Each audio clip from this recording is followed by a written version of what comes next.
Hello, I'm Jeff McNeil, and this is my review of Kingdom Hearts 3.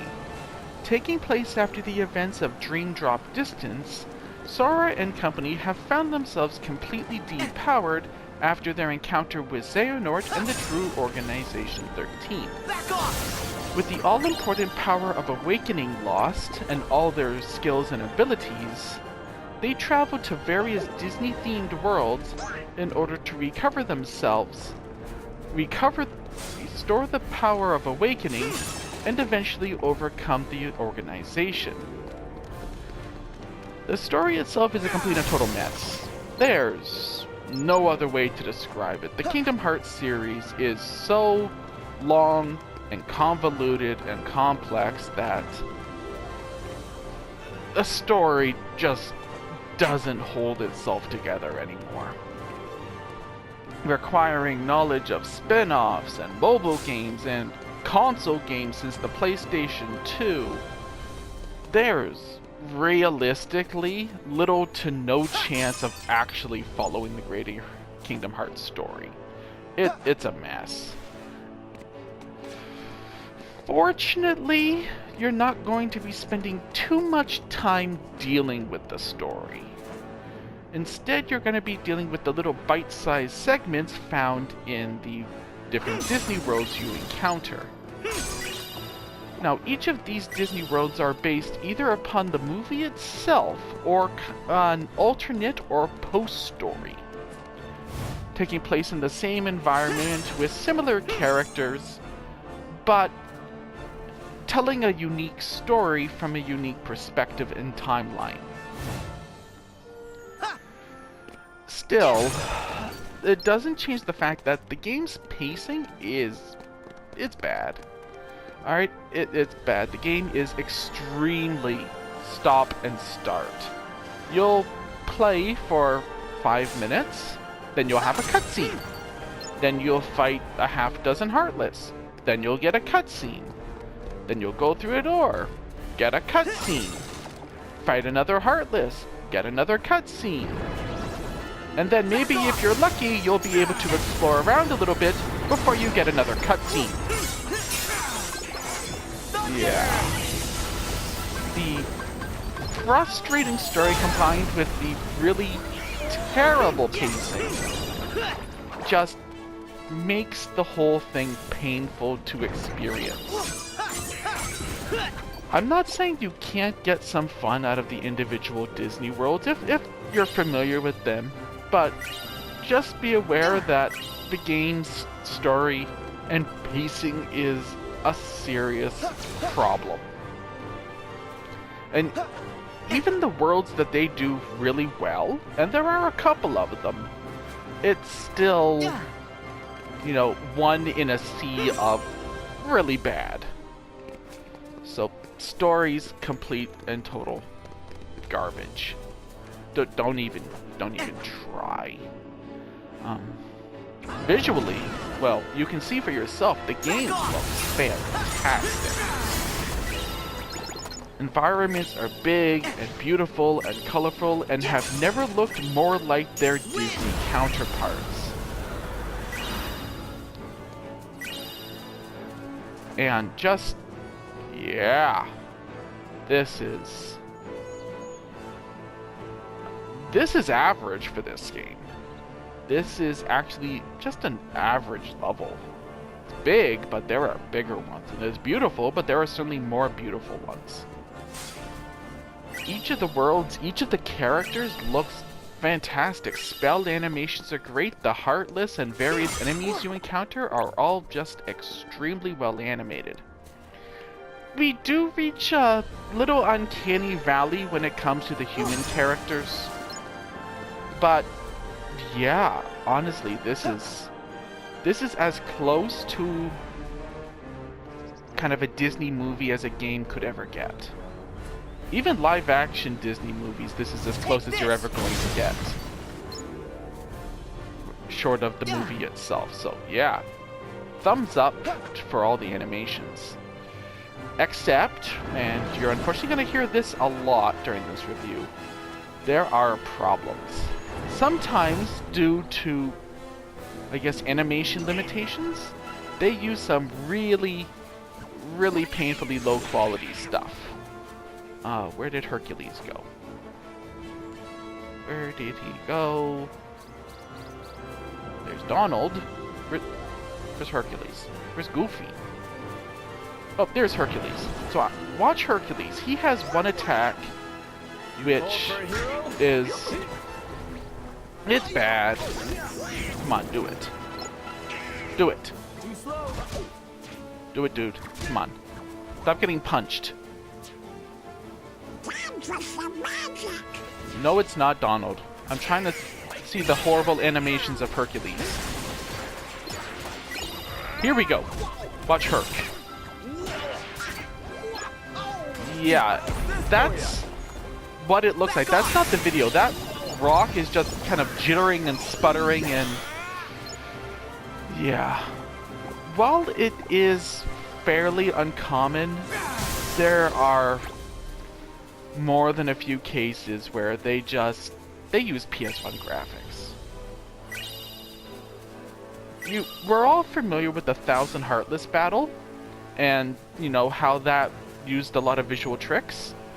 They have similar situations in this game, except they don't use any visual tricks. They just have a whole bunch of like GIF Heartless doing 2 frames of animation and being just ugly. And that's all I can say, because the game looks so good when it doesn't look good. When you see where they've cut corners, it's really, really painful to look at, because it is a really good looking game. All the attacks, all the Heartless, everything is great. Just, they might have been better to rein in some of their ambition rather than do PS1 graphics, because that's kind of not acceptable at this point in time. Yeah. But as good as the graphics are, it does make some problems. The biggest one are invisible walls. It can be pretty difficult to see where you can and where you can't go, where you need to go. There's no obvious path in a lot of areas. It's just, you know, big open area, and you're constantly looking at your mini-map just to see where exactly you're permitted to be. It can also be really difficult to track down chests and the game's other collectibles, which are lucky symbols. So, well, graphically good, it does have problems. Sound is another really generally good thing. The music is all high quality. You will hear a lot of familiar tunes if you're familiar with previous Kingdom Hearts games, or if you're familiar with movies based on that the Disney worlds are based on. You are going to hear musical themes. I wish they hadn't reused as much and had done more original work, but overall, yeah, the music is all very good. Voices are... a lot of the voice actors have changed, or become older and the voices have changed, and it can sound odd in places, and I'm like, okay, who are you? This happens on both the Disney and the, like, Kingdom Hearts side of it. You will notice, you know, a lot of voices just aren't quite right. It's not terrible at any real point, but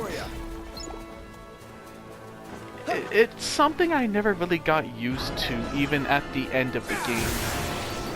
Since, you know, I know these characters, and I've known many of these characters for a very long time, so hearing things that are just not right, it's something you never really get used to. See ya. Still, this is a distinctly obvious Kingdom Hearts game, especially when you start encountering the organization members and you start hearing the very, very recognizable Kingdom Hearts style original music. The soundtrack is overall really good. Little too much repeat, but yeah, it's really solid. Sound effects are all punchy and great. It's just really good. It's just, can you get used to the voices? Now, gameplay is traditional Kingdom Hearts. Kind of. At the beginning of the game, you have rather limited abilities, though more than you've had in any previous Kingdom Hearts game. You have basic combos, which expand as you level up and complete story missions, granting you more and more attacks. You have basic magic, which grows to be rather ridiculous. You actually start off with the free movement system, allowing you to jump off walls and pillars and climb up things to do with special attacks. So you actually are fairly mobile by the beginning of the game. Back off. But that's not where things end. There are quite a few new attacks and abilities that you have gained access to really early on. We have the returning shot lock system, which are actually different depending on which keyblade you have. So,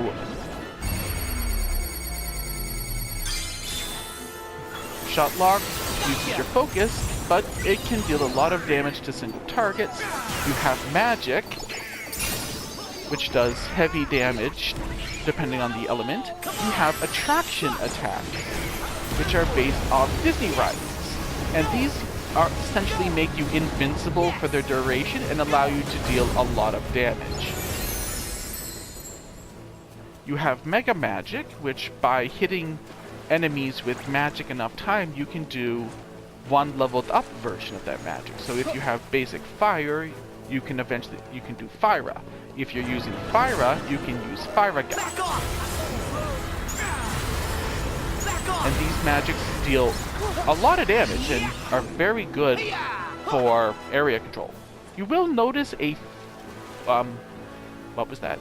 You will notice a few spells haven't returned. Specifically, gravity is gone, but arrow's kind of the new gravity now, but not really. I mean, it's similar, but not quite. Reflect is gone, so no more reflect spam. Each keyblade also comes with a key change, which are essentially this game's forms. These change your basic attacks, give you new passive abilities, change your combos, and grant you very, very powerful finishers. We also have summons, combination attacks between characters, unique, basically contextual attacks. It can get very, very busy, but if you know what you're doing, and it doesn't take long to get used to it, it flows very well. And yeah, it feels really fun. There are perhaps too many options that make things a little too easy, but the gameplay is really solid. I just wish it wasn't interrupted so often with story segments or mini-games. Because once you finish a world and can just play, it's a lot more fun.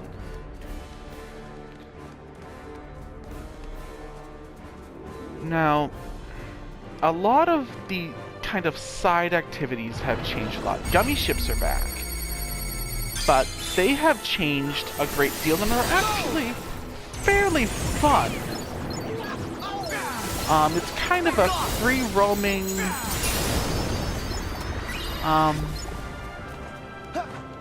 well, I suppose the best way to say it is a free roaming space shooter.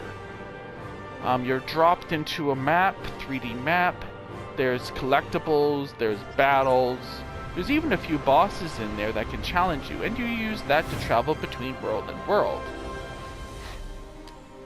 The game is also inundated with various minigames, lots and lots of minigames. And unfortunately, these are not optional minigames. Yeah. Basically, half of your playtime is going to be divided between watching cutscenes, and then the other half of the game is divided again into normal gameplay and minigames. And you're going to be playing as many minigames as you are fighting Heartless.